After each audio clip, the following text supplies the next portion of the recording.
Hello, welcome to the Brittle Bird devlog. I don't have any video editing software, so this is going to be more of a rant than anything else. But the purpose for this is, documentation, but also I'm going to be moving on to a game jam game and focusing on that almost 100% until the game jam's done, and then probably afterwards as well. And I do plan on coming back to this one. I just don't know how long that'll be with the holidays. And I thought this is the perfect time to just, have a little marker for where I am and something I can reference and come back to. So, what is Brittle Bird?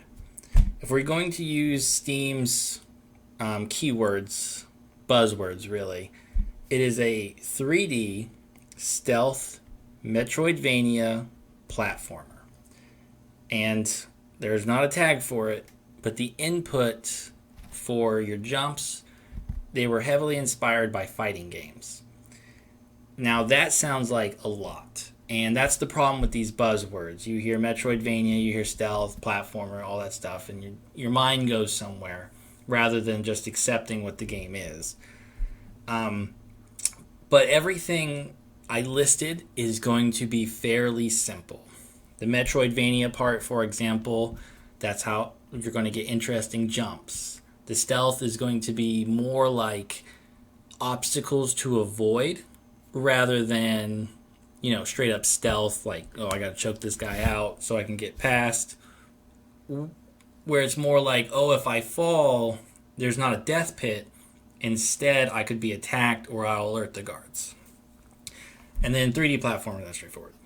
Now the fighting game inputs, I'll go ahead and talk about here in a moment. Before that, I wanted to introduce Bird, the main character here.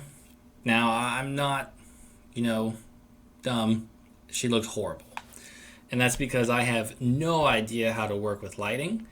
Everything involving making a video game from animation to Unreal Engine is brand new to me.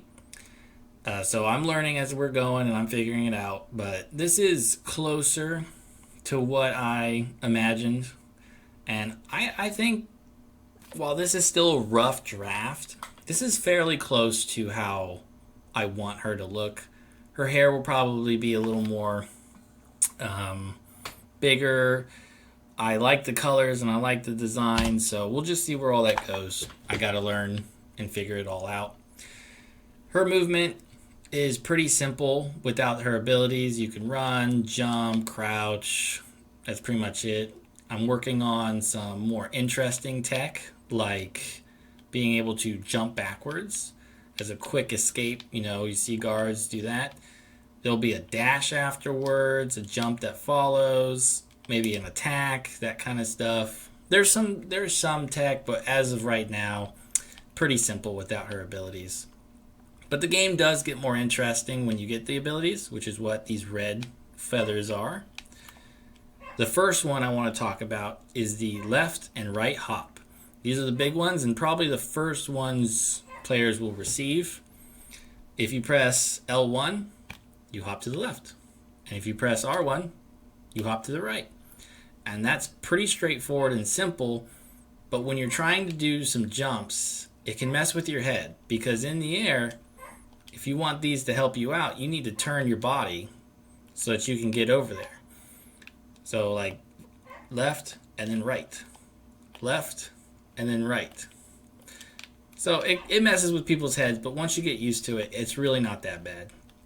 And that's where the fighting game inputs come in actually with all these abilities. If you're trying to jump using the left hop, you got to look to the right, and what you're actually doing is you're making a quarter circle with the thumb pad. So you're basically Hadouken. And the other ability, the flutter, if you press circle, you jump up and backwards. And this ability is a 360, so you got to 180. You got to turn all the way around. So if you want this one to be useful as a straightforward jump, and if you want to combine them all, you got to look right, look left, and then turn all the way around. But you can get pretty far if you use all these abilities together. And a lot of the jumps in this game are going to be focused on air control and how you implement these things. So like right there, for example, I didn't even turn around. I just fluttered up and backwards. But right here, I can do this, this for a straight jump. And then right here at this big thing, I can go right, left, and I just jumped all the way around it.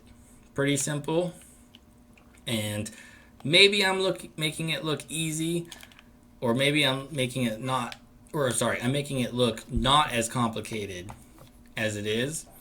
But my play testers have struggled. I have seen some people really get that confused. So I'm going to keep those how they are. Pretty simple, straightforward, nothing big. So another ability is the dive ability.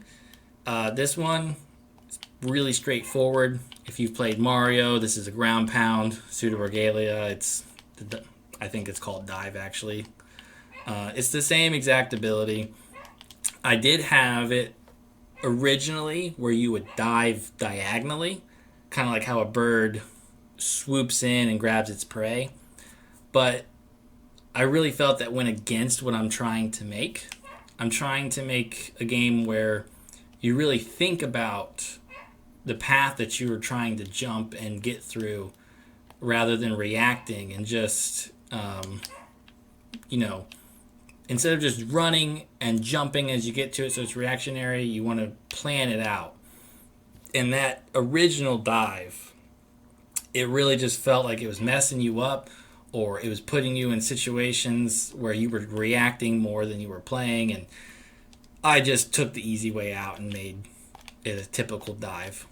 Now, the good thing about this ability, though, is that it does play into how the game works with the stealth, because as you can imagine, when you land, you're going to make a very loud noise, and if you're going to try and get into certain areas, you will need to use the dive ability, which is part of a Metroidvania. But it's like a risk thing where you have to put the guards on alert if you want to get into this building, as an example. So that's the dive ability. The last ability is the perch, and I actually think this one's broken. Let me check it.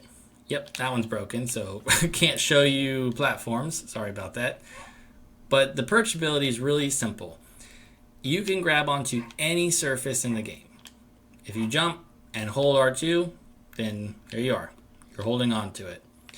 And this ability is going to make things... Oop, that is way too dark. Probably have no idea what I did there.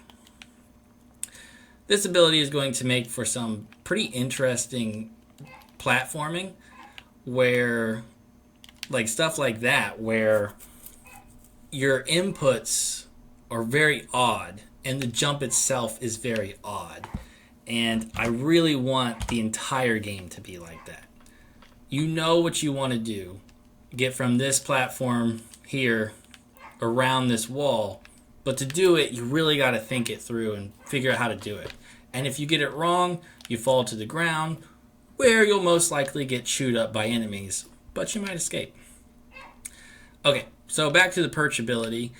You grab onto walls. You get an extra jump afterwards, and you can use all your abilities out of it. So you'll be able to grab onto moving platforms. This one is a test. I broke it on purpose, and I forgot before recording, so I'm sorry. And that's pretty much it for those. The last one I did a little bit of earlier, the quail hopping, which is the dash and the dash and jump. But as you can tell from just the complete lack of test animations, it's not done yet. Oh yeah, which reminds me, the animations that you're seeing now, they're all placeholders. They're my best attempts, unfortunately, because I'm learning how to do all this. But, for now, they're placeholders, and I'll fix them all as best as I can. The vibe that I'm going for is a sci-fi kind of vibe, but one where it's kind of cartoony, I suppose. These are the enemies, as an example, and this goofy guy right here, he's the big bad enemy. Not the boss. He's just the ones out on the levels that you want to avoid. And they look goofy. They look goofy on purpose. I want people to see them as obstacles and not, enemies to be feared. The fear should come from your inability to make jumps or the risky jump you have to make, not the scary monster at the bottom. And I also think with everything going on, the left jumps, right jumps, flutter, all that stuff, it'll be better for players to focus on that than to have something terrifying breathing down their neck. And the reason I'm focusing so much on clarifying that part is that there will be one element of the game when I'm done that should be scary. I don't want to give anything away, but it will hopefully, scare some people pretty bad. Let's see. Last thing to talk about before we go are these right here. So the big red ones are your abilities, left and right hop, slam, all that, or dive, sorry, all that stuff. These are going to be upgrades and other little things that the player will collect. If you look in the bottom left-hand corner, oh yeah, I should talk about the health. In the bottom left-hand corner, there's health. There's a gray locket that covers the health. When you get hit, the locket goes away, and if you wait long enough, the locket will come back. Case in point. But if you're under alert, if guards are chasing you, that locket will not come back. And so there's this incentive to just run away instead. And unfortunately, your health does not come back. I am working on some stuff, but you'll essentially only get health back in certain areas. This green ability here, it increases the strength of your locket. So if we come over here and get hit, you see it's got a little bit of cracks on it, but it's still there. Get hit again. And they'll all be like that. There'll be ones that make it so that being stealthy is easier. I believe the purple one, for example, makes it so that when you are perched, you're holding onto a wall. Or when you're perched and you're holding onto a wall, you become invisible. One of these other ones, I think the pink one, makes it so that when you are in the air for a certain amount of time, which is pretty easy, you become invisible. So there's this further incentive to be above your enemies. And, other things, a mini map, a smoke bomb, that kind of stuff. Yeah, that's about it. The lore is done. I felt that part was probably the easiest. All this stuff is not. These little spiders are the lore things. You gather them. The main villain's a spider lady, so she's collecting information, that kind of deal. Yeah, I have no idea when this will be done, but hopefully it won't take too long. I think what you're looking at here is realistically 2-3 months of work. There's another level over there. The truth is, a lot of that time is just spent being new and terrible at game design and building and figuring things out. Sometimes I'll spend entire days just trying to figure out how to do the one thing that I want, only to find out that I'm an idiot. Yeah. Well, that's about it. Thanks for tuning in.